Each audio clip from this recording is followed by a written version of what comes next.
folks, Eric from One Stop Guitar here. Today we're going to talk about a major scale. We're going to keep it simple and basic. I'm going to teach you a 1 octave major scale and a 2 octave major scale. So by the time you get done with this lesson today, you'll be able to play a major scale all across the neck. Let's get to it.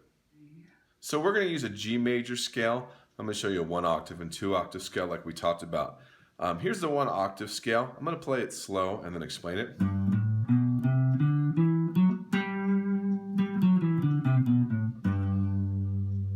Couple pointers real quick, and this is important. You'll hear me say this in a lot of the videos. If you don't have an open string, everything is movable on the guitar. So what I mean by that is, we played that major scale on the 3rd fret. There's no open strings. So I could take that pattern and move it down a fret, and I still have a major scale.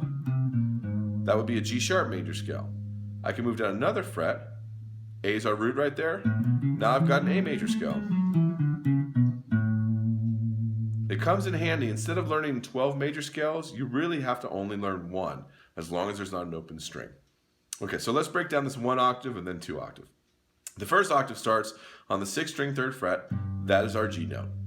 Then the 5th fret on the 6th string, that's our A note. Then we go to the next string, which is the 5th string, 2nd fret, which is our B note. I'm using my first finger, as you can see. Then I'm using my middle finger on the 3rd fret, which is a C note. And then I'm using my pinky on the 5th fret, which is a D note, all on the same string.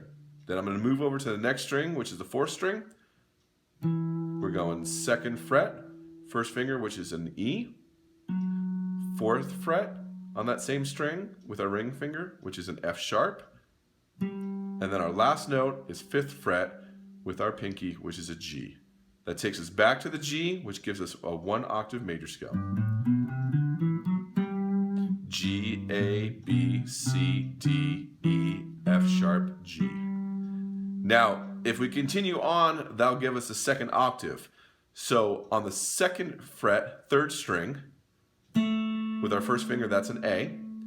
Then we're going to the 4th fret on the same string, with our ring finger, which is a B. And then we're going to the 5th fret with our pinky, which is a C. Next string, 3rd fret, 2nd string, would be D.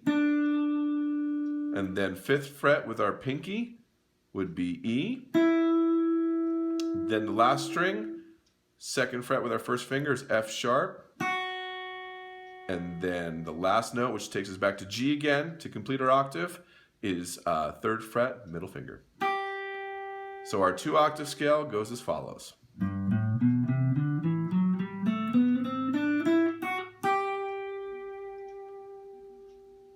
Like in all the scales that I teach you, learn them that way, but then make sure you start playing them in all different types of orders. So it sounds more musical instead of sounding like a scale. Hope you enjoyed the lesson.